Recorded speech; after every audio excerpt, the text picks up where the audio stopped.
ఈ వానాకాలం షురు అయింది కదా, మొండి రోగాలన్నీ బయటపడుతున్నాయి. ఇక మొండి రోగాలు అంటే నాకు యాదకొచ్చింది స్వస్తిక్ ఎలక్ట్రోపతి క్లినిక్ గురించి మీకు ముందుగానే ఒక వీడియోలో చెప్పినా కదా, డయాబెటిక్స్ మా ఇంట్లో ఇట్లా వాడుతుంటే మంచిగా అనిపిస్తుందని. గీలైతే మంచిగా ఏ డిసీజ్ అయినా కూడా ఎట్లాంటిదంటే మనకు ఆటో ఇమ్యూన్ ఉంటది కదా, గసుంటి నుంచి ట్యూమర్ వరకు అన్ని క్యూర్ అయితే మన ఇండియాలో ఏడున్నా సరే ఫోన్ లో కాంటాక్ట్ అయ్యి చెప్పారు అనుకోరి మంచిగా మెడిసిన్స్ నెలకు సరిపడా పంపిస్తారు అన్నట్టు. మంచిగా యూజ్ఫుల్ ఇన్ఫర్మేషన్ అని షేర్ చేస్తున్నా, మీకు అవసరం అనుకుంటే ఎవరికైనా షేర్ కూడా చేయండి. V cardiac multi speciality hospital, Kothapeta, Tenali. Kolkata Kiranmayi ladies tailors, tailoring and మగ్గం ట్రైనింగ్ సెంటర్. మహారాణుల అందాన్ని పెంచే designer latest fashion blouses, dresses, lehengas అన్ని రకాల మోడల్స్ లో అతి తక్కువ ధరలకే స్టిచ్చింగ్ చేయబడును. ప్లెయిన్ బ్లౌజ్ స్టిచ్చింగ్ 100 రూపాయలకే, పైపింగ్ బ్లౌజ్ స్టిచ్చింగ్ 200 రూపాయలకే, ప్రిన్స్ కట్ బ్లౌజ్ స్టిచ్చింగ్ 350 రూపాయలకే. స్థలాలు స్థిరాస్తి తనఖాపై సులభ వాయిదా పద్ధతిలో రుణ సౌకర్యం. బంగారు ఆభరణాల తనఖా మరియు బంగారు ఆభరణాల కొనుగోలుపై గ్రాముకు అత్యధికంగా రుణ మరియు ఓవర్ డ్రాఫ్ట్ సౌకర్యం. సులభ వాయిదాల్లో తిరిగి కట్టే. ఇటీవల కురిసిన ఎడతెరిపి లేని వర్షం కారణంగా తెనాలి రావి రవీంద్రనాథ్ నగర్లోని గిరిజన సంక్షేమ గురుకుల బాలికల పాఠశాల హాస్టల్ నేట మునిగింది. దీంతో అధికారులు తగు చర్యలు చేపట్టారు. భారీగా వచ్చి చేరిన వర్షపు నీరు వల్ల విద్యార్థినులు చదువుకునే పడుకునే గదుల్లోకి కూడా వర్షపు నీరు చేరింది. దీంతో అధికారులు 120 మంది పైగా ఉన్న విద్యార్థినులను పక్కనే ఉన్న మున్సిపల్ స్కూల్కు తరలించారు. రాష్ట్ర పౌర సరఫరాల శాఖ మంత్రి నాదెళ్ల మనోహర్ ఈ సంగతి తెలుసుకుని హుటాహుటిన బాలికల వద్దకు చేరుకున్నారు. బాలికలతో మాట్లాడుతూ ఆరోగ్య పరిస్థితిని అడిగి తెలుసుకున్నారు. ఏ ఏ ప్రాంతాల నుండి వచ్చి చదువుకుంటున్నారు అని వివరాలు అడిగారు. హాస్టల్ ప్రిన్సిపల్ని అడిగి హాస్టల్ పరిస్థితిని క్షుణ్ణంగా తెలుసుకున్నారు. వర్షాలు తగ్గగానే విద్యార్థిని వసతిని వెంటనే మరమ్మతులు చేయిస్తామన్నారు. విద్యార్థులకు ఎలాంటి అసౌకర్యం కలగకుండా చూస్తామన్నారు. అంతేకాకుండా ఆరోగ్య పరిస్థితిని వైద్యుల చేత పర్యవేక్షింపజేస్తామని చెప్పారు. హాస్టల్ లోతట్టు ప్రాంతంలో ఉండటం వల్ల ఇలా జరిగిందని, భవిష్యత్తులో ఇబ్బందులు లేకుండా చూస్తామని, గతంలో జరిగిన పొరపాట్లు జరగకుండా చేస్తానన్నారు.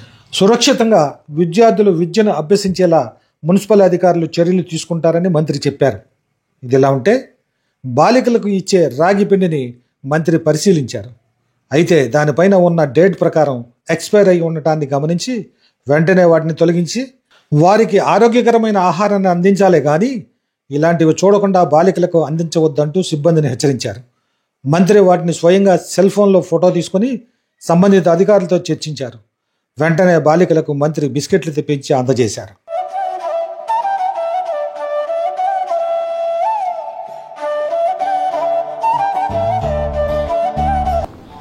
రాష్ట్ర నలుమూలల నుంచి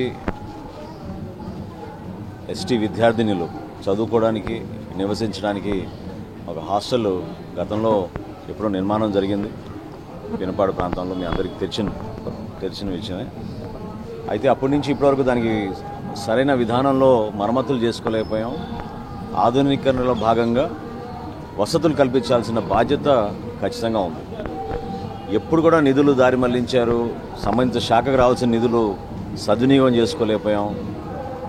అది ఈరోజు ఇటువంటి పరిస్థితి దారితీసింది. సుమారు 114 విద్యార్థినులను నిన్న సాయంత్రమే నిర్ణయం తీసుకుని వాళ్ళని షిఫ్ట్ చేయడం జరిగింది మున్సిపల్ హై స్కూల్లోకి. ఈ వారం రోజులు వాళ్ళకి ఇక్కడ వసతులు కల్పించి ఎక్కడ కూడా లోటు లేకుండా, వాళ్ళ ఆరోగ్య సమస్యలు రాకుండా ఒక బాధ్యతతోటి అందరూ కూడా సమావేతమై వాళ్ళకు మంచి వాతావరణం కల్పించడానికి ఒక ప్రయత్నం చేస్తాం. వారం రోజుల తర్వాత వర్షాలు ఇవన్నీ తగ్గగానే అక్కడ స్థానికంగా చేయాల్సిన పనులు కూడా ఇమీడియట్గా మొదలు పెడతాం. ఎక్కడ కూడా లోటు లేకుండా రాబోయే రోజుల్లో, ఎందుకంటే వర్షాలు పడినప్పుడల్లా సీఎం కాలనీ ఎప్పుడు కూడా మునిగిపోతూ ఉంటుంది. ఆ పరిస్థితి కొంతవరకు మారింది రోడ్లన్నీ వేసిన తర్వాత. కానీ కఠిన భవనాల్లో సరైన వసతులు లేకపోవడం చాలా బాధాకరం. సో ఎస్పెషలీ మనం ఎస్టీ ఆడపిల్లల పాపం ఎన్నో దూర ప్రాంతాల నుంచి ప్రయాణం చేసి వస్తారు తల్లిదండ్రులు. వాళ్ళు ఎవరికి చెప్పుకోలేరు. లక్కీగా సిబ్బంది బాగున్నారు కాబట్టి వాళ్ళ గురించి జాగ్రత్తగా ఆలోచిస్తున్నారు. సో రాబోయే రోజుల్లో ఆ పొరపాటు లేకుండా ఖచ్చితంగా వాటిపైన దృష్టి సారించి ఆ భవనాన్ని మరింత వసతులు కల్పించే విధంగా ఒకటి. రెండోది ఏంటంటే లోతట్టు ప్రాంతాల్లో ఈ సమస్య రాకుండా చూసుకోవాల్సింది మున్సిపల్ కమిషనర్ గారికి చెప్పాను నేను. అది కూడా ఇమీడియట్గా టేకప్ చేస్తాం.